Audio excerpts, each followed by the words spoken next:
In this video, I'm going to show you how to use the Bezel Builder tool that comes with the jewelry kit that I make for Rhino.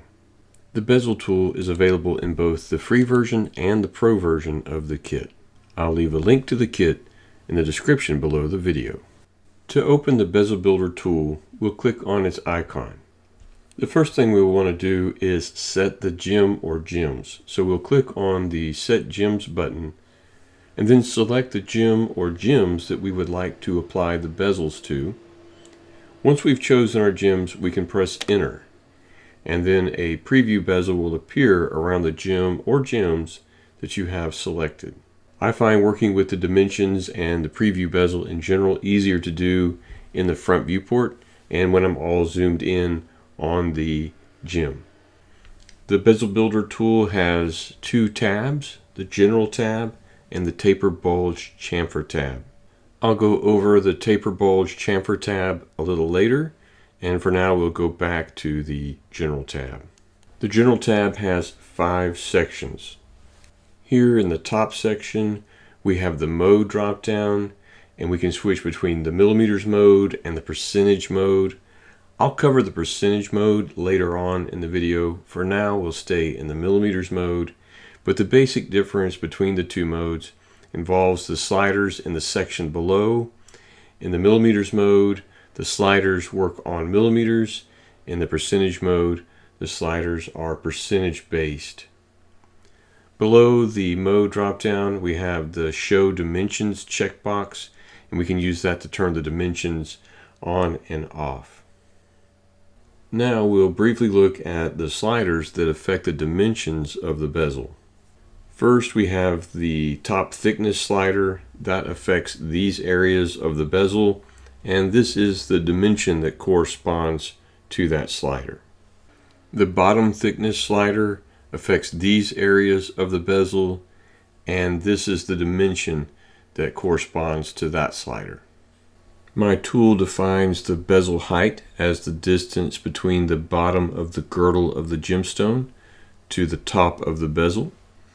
And so that's this area here, and this is the dimension for that slider. And then I define the bezel depth for this tool as the distance between the bottom of the girdle of the gemstone and the bottom of the bezel. So that's this area here, and this is the dimension that corresponds to that slider.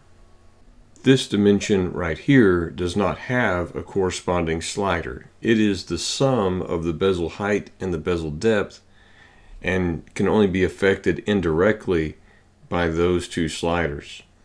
And you would call this either the total bezel depth or the total bezel height. This dimension is the distance between the bottom of the gem and the bottom of the bezel. It does not have a corresponding slider, but is affected indirectly by the bezel depth slider. Then we have the ledge width slider, which affects this area of the bezel. Basically, it's the distance between the inside of the bezel and the inside of the ledge or seat that the gem sits on. And this is the dimension that corresponds to that slider. And finally, we have the ledge angle slider, and that affects the angle of the seat or ledge that the gem sits on. The ledge or seat is not visible in some view modes like shaded, so it's probably best to put the view mode in wireframe when using the Bezel Builder. For some reason I called it ledge width and ledge angle when I first created this tool, but that is the seat that the gem sits in, and I will probably rename this to seat width and seat angle in future versions. And now we will look at the one constraint that we have here in millimeters mode, which is constrained bezel heights. And what that does is prevent the bezel height from going below a certain minimum.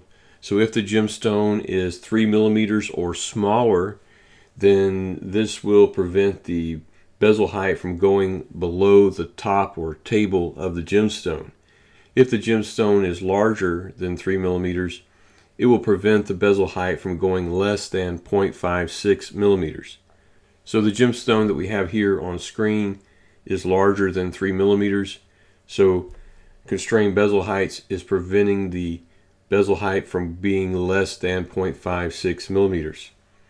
If you would like to make the bezel height lower than that, you'll have to turn this constraint off, and then you can make the bezel height as low as you want.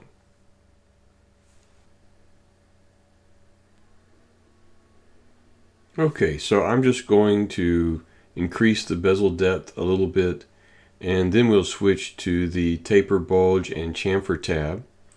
You can use the taper X slider to give taper to the bottom of the bezel. You can use the bulge X slider here to make the middle of the bezel bulge out a little bit.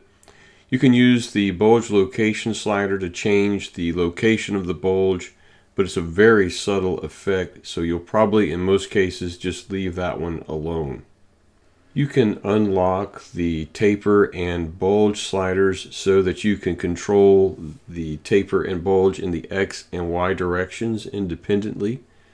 This effect will be easier to see in the 4 viewport mode, so I'll switch to that and then reposition the Bezel Builder window so that we can see both the front and right viewports at the same time. The front viewport will be the X direction and the right viewport will be the Y direction. And now if we unlock the taper sliders and the bulge sliders, we can control the X and Y directions independently.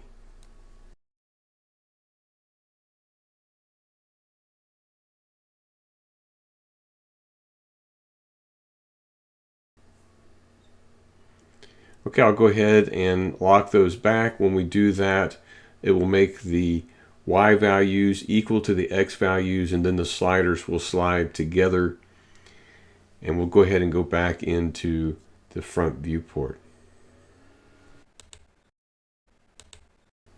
And we can chamfer the bezel, and we can adjust what I call here the chamfer thickness, but that really affects this area of the bezel, and this is the dimension. And it should probably be called lip thickness, and I'll probably change the name to lip thickness in future versions. We can also change the chamfer angle. It defaults to 45 degrees, and that's probably what you're going to want most of the time. When you're happy with the bezel, you can click on Finalize, and then the bezel will become part of the Rhino document. It'll be put on a layer called bezels. If that layer doesn't exist, it will create it. Alright, so that's the general idea of making a bezel with the bezel tool, and what we'll look at next is the percentage mode. So it's my intention that you use percentage mode when working with multiple gems that are different sizes. So if you're working with a single gem, or if you're working with multiple gems that are all the same size, you should probably use millimeters mode. But if you're working with multiple gems that are different sizes, that's when you should probably use percentage mode. Now, you can use percentage mode or millimeters mode in whatever circumstance you want. You don't have to follow that. It's just a guideline or suggestion. Do whatever gives you the best results. So the main difference between millimeter mode and percentage mode is that the sliders in percentage mode are percentage based. The dimensions that you see around the gems are still in millimeters, but the sliders are in percentages. So the top thickness and the bottom thickness, those will be a percentage of the gem's width. The bezel height will be a percentage of the gem's crown height. The bezel depth will be a percentage of the gem's pavilion depth. And the ledge width will be a percentage of the gem's width as well. The ledge angle is still going to be degrees in both modes. When working with multiple gems, the dimensions will only appear around the largest and smallest gem. And I do that because if you're working with a row of gems, it can get very confusing if the dimensions are around all of the gems. They'll overlap each other too much. Another major difference between the millimeters mode and the percentage mode is the number of constraints here in the bottom section. So the percentage mode has several more constraints, and we'll go over all of those now. So there's the minimum thickness constraint, and that will prevent any bezel from going below the minimum thickness that you set here. And this is going to affect the top thickness and the bottom thickness. The minimum ledge width is very similar, except that it only affects the ledge width. So it will prevent the ledge width from going under whatever ledge width that you set here in the minimum ledge width drop down. You can go above that, of course, with the slider, but you can't go below it. You can also choose to ignore these minimum thicknesses by turning off enforced minimums.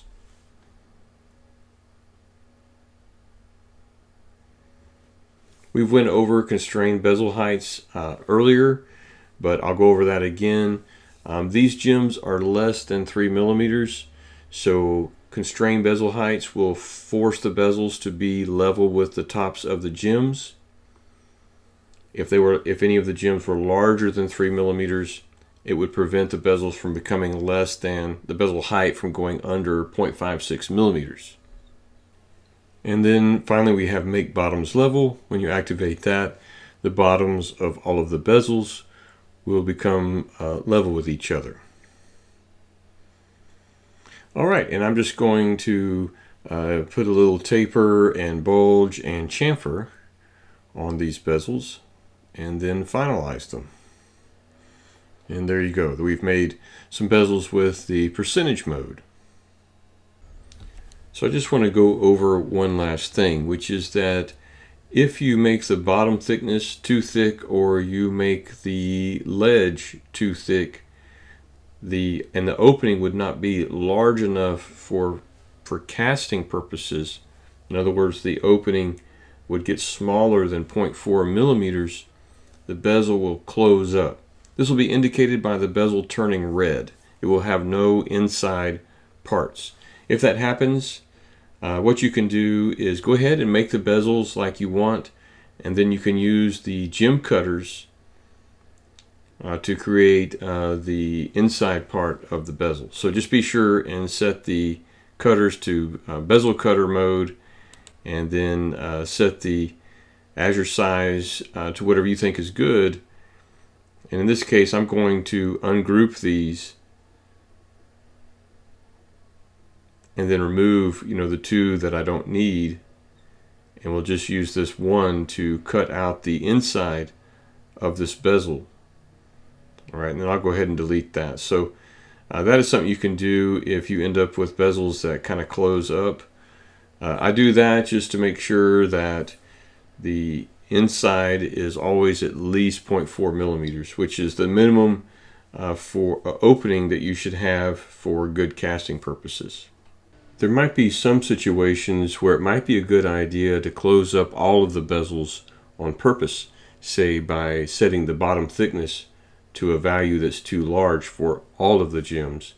And this way you could create the inner parts of the bezels using the gem cutters, and this might give you more consistent results for the inside parts of the bezels across gems of various sizes. So that's a strategy that might be a good idea in some situations.